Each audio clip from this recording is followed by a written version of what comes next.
Today, as Americans, we grieve the brutal murder, a horrific massacre of dozens of innocent people. We pray for their families who are grasping for answers with broken hearts. We stand with the people of Orlando who have endured a terrible attack on their city. Although it's still early in the investigation, we know enough to say that this was an act of terror and an act of hate. And as Americans, we are united in grief, in outrage, and in resolve to defend our people. I just finished a meeting with FBI Director Comey and my Homeland Security and National Security advisors. The FBI is on the scene and leading the investigation in partnership with local law enforcement. I've directed that the full resources of the federal government be made available for this investigation. We are still learning all the facts. This is an open investigation. We've reached no definitive judgment on the precise motivations of the killer. The FBI is appropriately investigating this as an act of terrorism, and I've directed that we must spare no effort to determine what, if any, inspiration or association this killer may have had with terrorist groups.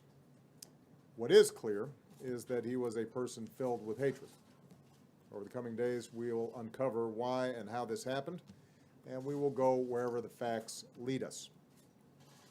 This morning I spoke with my good friend Orlando Mayor Buddy Dyer, and I conveyed to him the deepest condolences of the American people. This could have been any one of our communities. So I told Mayor Dyer that whatever help he and the people of Orlando need, they are going to get it.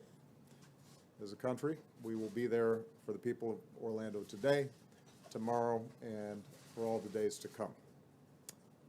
We also express our profound gratitude to all the police and first responders who rushed to harm's way. Their courage and professionalism saved lives and kept the carnage from being even worse. It's the kind of sacrifice that our law enforcement professionals make every single day for all of us, and we can never thank them enough.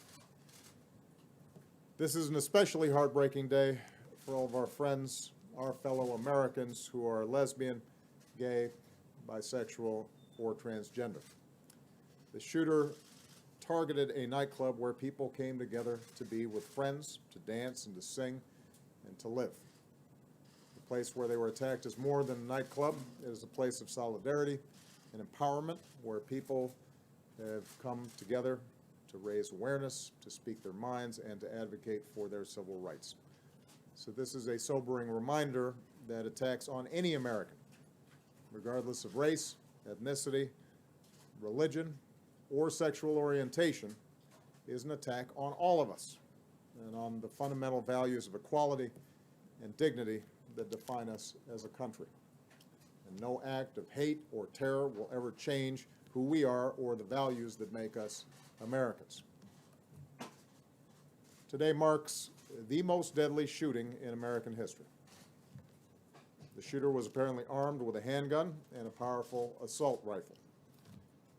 This massacre is therefore a further reminder of how easy it is for someone to get their hands on a weapon that lets them shoot people in a school or in a house of worship or a movie theater or in a nightclub.